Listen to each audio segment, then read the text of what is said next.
What's going on, everyone? This is Devin here from Anyone Outdoors. Today we're out in the woods, kind of, sort of. We're just going to do some infield sharpening, so let's get started. Alright, so before we get going here, it's really cold out here. I went ahead and just put up a quick shelter just as a windbreak here, and I'm going to go ahead and put on some hot tea.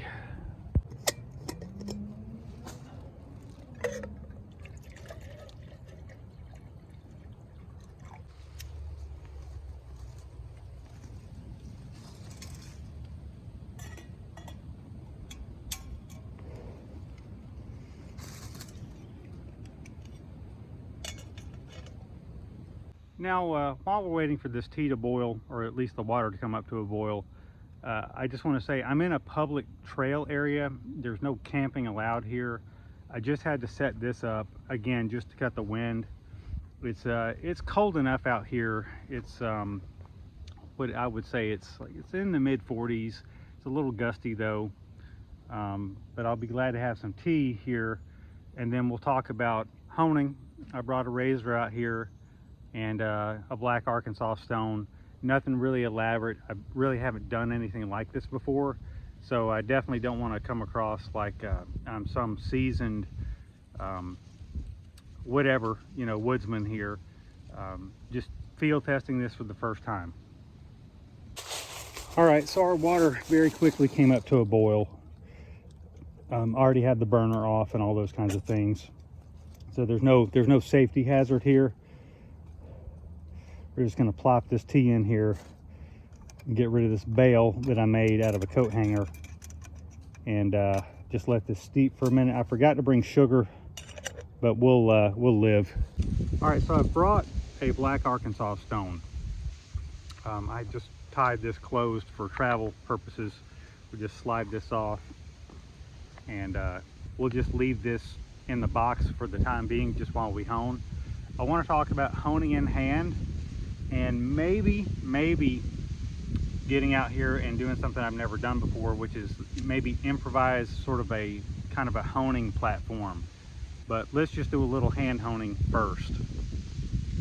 All right, so let's get going here. I just brought a little spritzer with a little just water with a splash of palm olive.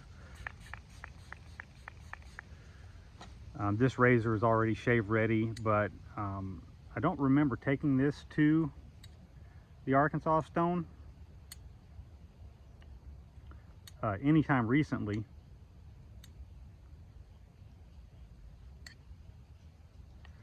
I do find that the a little water and palm olive does give a good glide. The wind is up a little bit today. It's kind of dry out here, humidity's down, so it's evaporating a little quick. I've been pretty vocal about not being the biggest fan in the world of honing in hand, especially with a real slow stone like this. You could be on a stone like this for some time. This razor must have been taken up to a fairly high polish. If I had to guess, it was probably a J-Nat, so it's going to be a little draggy here. The palm olive does help with a little bit of glide, but it also keeps the razor in pretty good contact with the stone as well. Some of you may be wondering what exactly is the practicality of taking a straight razor out here and doing some sharpening. Well, there isn't. It's not at all practical by any stretch of the imagination, but I just wanted to get a feel for this if I wanted to do any knife sharpening out here. The reason that the honing platform is appealing to me is you may have to get in there with a little pressure, and it's not that those things can't be done but with honing in hand, but I am really curious about some kind of a platform here.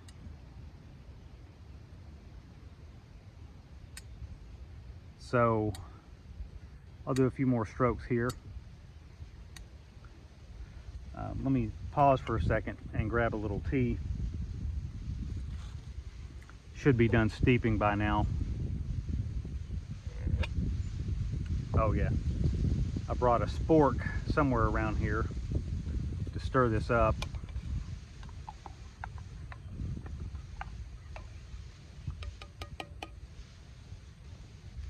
not like super cold out here, but I'm glad that I have the windbreak up because that really helps a lot. So yeah, I would really like to do a little infield woodworking here. The honing is fine, but the honing, really, if I'm going to be honest with you guys, is really just an excuse to try to come out here and do a little woodworking. Let's put this back in the box for the time being here. We'll just slip this knot over here. This is actually an adjustable knot. It's got like an overhand knot on one side and an overhand knot on the other. So it's sort of like a slipping adjustable loop. And at least for the time being, we will put the razor back in the case. I brought a little flannel chamois out here to make sure the blade is dry. So we'll give this a wipe before we put it back in the box, just temporarily. And we'll talk about some options about making an improvised platform. I collected a few pieces of deadfall on the way out here, and it was stuff that's in pretty good shape. I got a couple of pieces like this. This piece right here is about just a little longer than my arm from shoulder to fingertip, and this one is a little longer yet. But my prized possession here is this larger piece because I want to carve out something here that I could use for some sort of a makeshift honing platform. My thought is to cut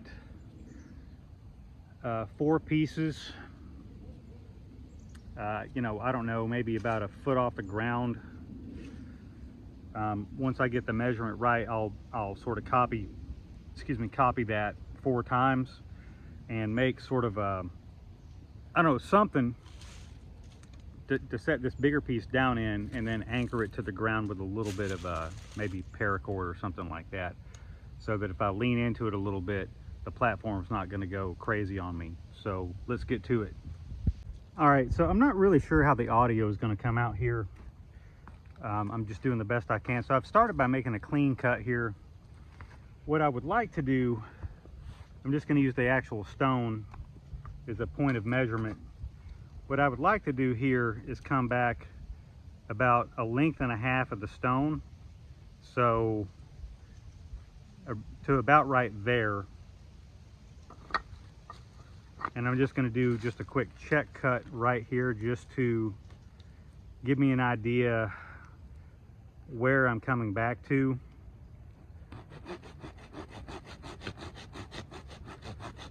Because what I'm going to do here is make a series. I'll probably have to go, the depth will have to be roughly about half the diameter of the deadfall here. A little hard to control, but what I'm going to do is just make a series of cuts from here all the way out to the edge, and then split that down with an axe or something like that, and make something that's sort of kind of level. And so it'll just be more of the same of this for a minute.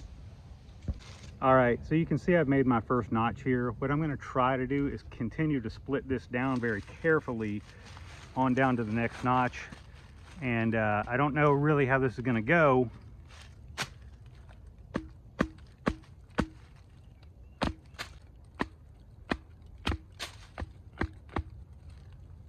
Got what, 2 more to go?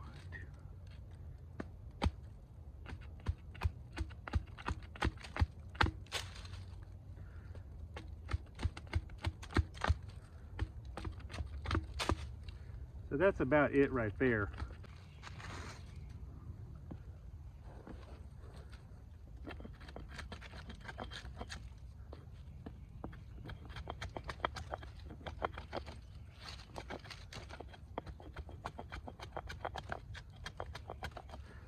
Now you might be able to see those cross cuts that I made, and a good indication that I'm getting flat-ish is that I've carved those totally out. It's going to get crazy for me to try to cover all this carving here on camera, but at least you get sort of an idea of how you might be able to get something semi-flat out in the field just by doing a couple of cross cuts and then just kind of shaving the rest of it down. All right, so this is about as flat as we're going to get here. Anything beyond that is going to be kind of overkill, so let's figure out how we're going to get this thing supported. All right, so we're going to just try to get some stakes made here just behind my shelter. This is a really dead piece of wood here.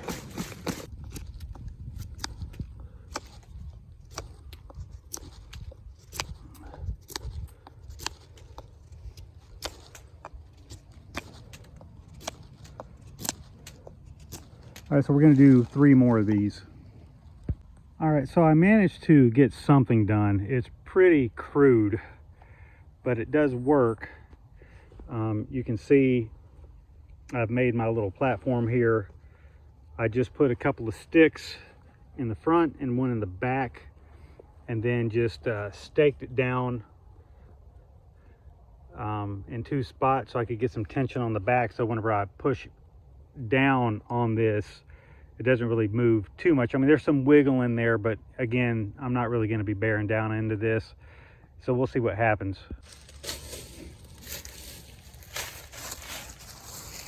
All right, so I'm sitting cross-legged here, so that's one thing. I can kind of still rotate this a little bit, get some kind of a decent angle going. I can say right away, this is a much more comfortable setup here, without a doubt. We'll get the razor laid out here. I need some more tea. So this wasn't too much trouble to put together.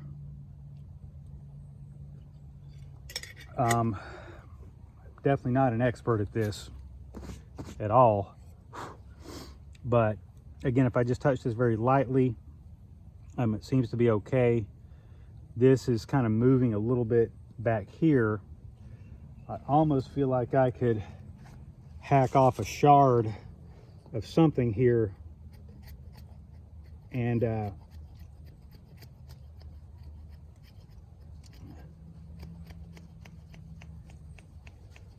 try to keep that more stable. Just a little piece of confetti. Yeah, that's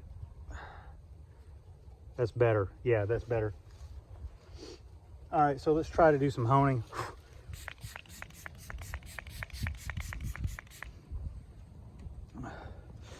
Get a little closer here. Yeah, so this is a good working height here. I'm just kind of taking note as far as how much movement I'm getting with this whole setup here. Just a little bit of wobble, but I can get my hand on the other end here that's free and actually help support the platform, and it's fairly stable, and this is definitely better to me than honing in hand. You know, even though I will say I still have a hand kind of tied up here, this would be more conducive to honing a lot longer.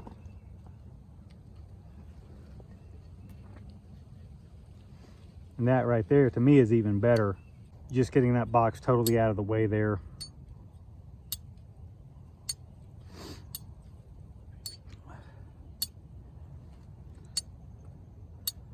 So those of you that subscribe to Unknown Stone, you guys have probably already noticed that I've been trying to do some field craft kind of stuff here lately.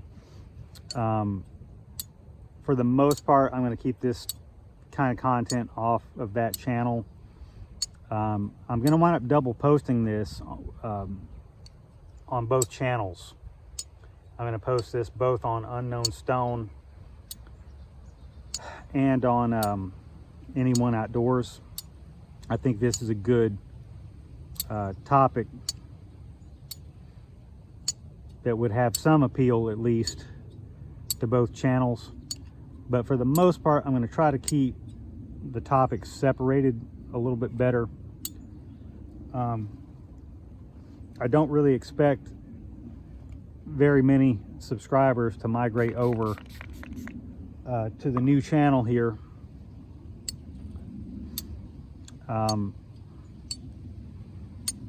Getting out in the woods is a really important thing for me, and I don't really get to do it nearly enough. Again, I'm on a very, very, very public short hiking trail, and if you knew exactly how public it was, it would almost be laughable. But short of going for a really long drive out into a wildlife management area, this is as good as it's going to get. In fact, we have some hikers walking by right now.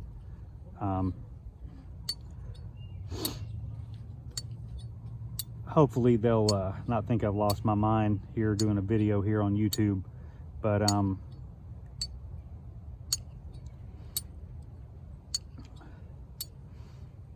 that's always one concern you have doing a video like this in an area that's too public, is that people get concerned and, you know, call the police or something like that. But hopefully this will be a fairly short video, and I can wrap things up here pretty soon. I got some other things to do today. But yeah, this is some infield razor honing. I got to get some more tea here.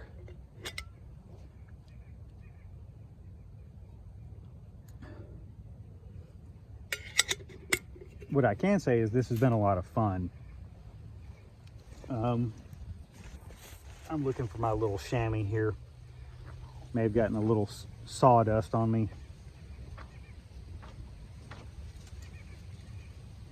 It's a really nice day. Really is really a good day for this kind of thing.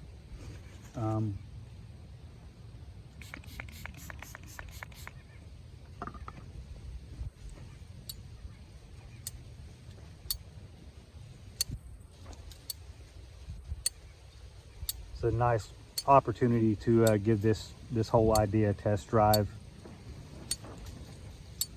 There's a few different ways you could make a more stable platform.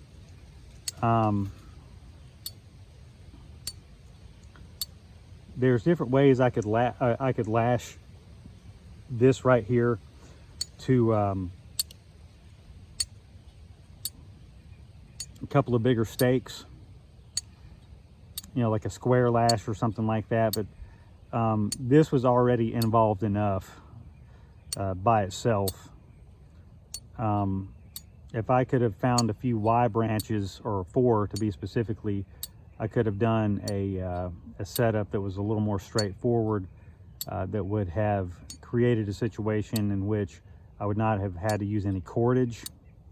So I guess I'll wrap the conversation up with this. In fieldcraft, campcraft, bushcraft, whatever craft you want to call it, you know, we frequently see people making these really elaborate structures, and some of it I'm sure is legitimate. I think there's another percentage that's there to just look good on camera. There's always a cost benefits. Like, if I total up the time I've actually spent honing here on this rig, it's probably not even going to be half of the time it took to create this simple setup. I mean, this wasn't too involved, but it did take some work. And so when you look at the cost benefit in terms of time, calories spent, whatever, sweat equity, if the time it takes to put something together for a particular project is going to be many, many, many times longer than the project itself, then maybe it's time to look for a different way to approach your whatever the thing you're trying to make. I'm not saying don't make the thing, but it's got to make sense. And this right here, I think it's still within the it makes sense category, but it's like kind of right on the ragged edge of what did and did not make sense. Honing in hand, certainly under these circumstances, was probably the more practical thing to do, if I'm going to be honest with you. I don't really like honing in hand that much, and so I've been thinking about some kind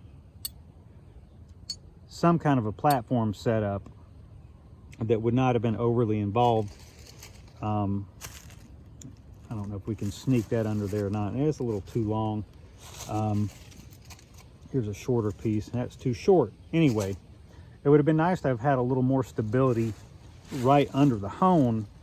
The problem was trying to get right up underneath this thing, sitting cross-legged, created a complication in which I needed almost like a diving board type of setup.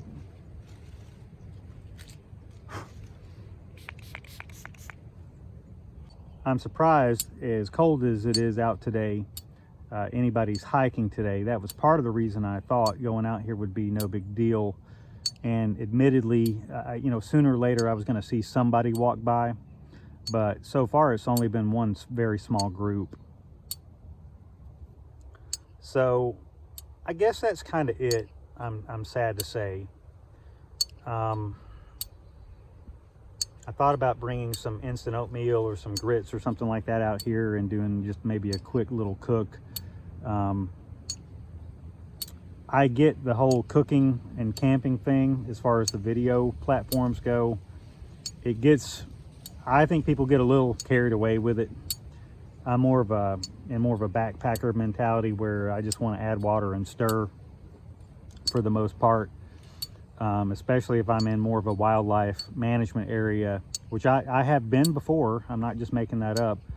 I tend to opt for foods that are maybe a little more bland and don't put off really strong scents. The area that I like to go is a known bear habitat, black bear. And here in Georgia, as far as I can tell from what little research I've done, they're more of a nuisance kind of thing than any kind of a real serious threat. Other areas of the country and of the world, bears can be a much bigger concern. That said, I like sweetener and strong flavors and that kind of thing, but in a woodland environment, especially in a wildlife management area, I tend to skip the seasonings, and I try not to bring meat. If I bring meat, it's more like jerky that's going to be in a resealable container, something like that. I don't necessarily want to start cooking and tell the entire natural world that dinner's ready. So what I would say about the honing is that while I've been working this stone, I have noticed a little bit of shift in feedback while we've been working here. Maybe the razor's improved and this is not just all for show. That's, what I would like to hope.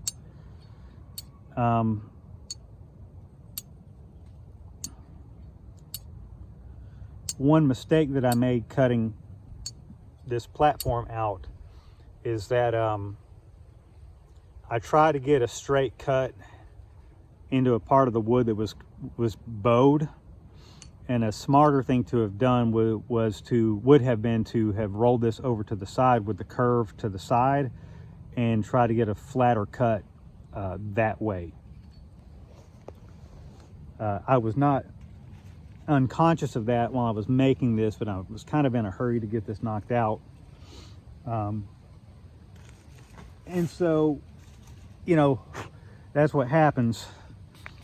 The other thing I'll say in closing, there's nothing wrong with bringing gear. I thought about, what could I have brought out here that was ready-made to make this a little easier, because, again, cost benefits of producing something in the woods. there are times it just makes sense to bring the thing from home that already does what you want it to do. The problem is I really didn't have anything at home that would afford me a comfortable honing platform in a seated position. Because right now I'm pretty comfortable. You can get in some awkward positions trying to make do with a fallen tree or a stump or something like that. And if it's not ergonomic, you can wind up really hurting your lower back and that kind of thing, and straining some other muscles. So trying to get something that worked, that made sense for the environment, was a big incentive for me to try to figure out something. Again, I can push down a good bit, and that paracord is holding this down pretty good. I knew that was going to be a thing. I've never rehearsed this before. I just kind of worked all this out in my head. I didn't make any sketches or draw any diagrams. I just kind of had in my head what would probably come as close to making sense as we were realistically ever going to get. And I think we're there. I think more practice with this would bring it on a more favorable part of the cost-benefit spectrum. I just don't know how often I'm going to really be able to get out and do something like this. But that being said, I always appreciate it whenever you guys stop by. And keep an eye out for the next video. Thanks.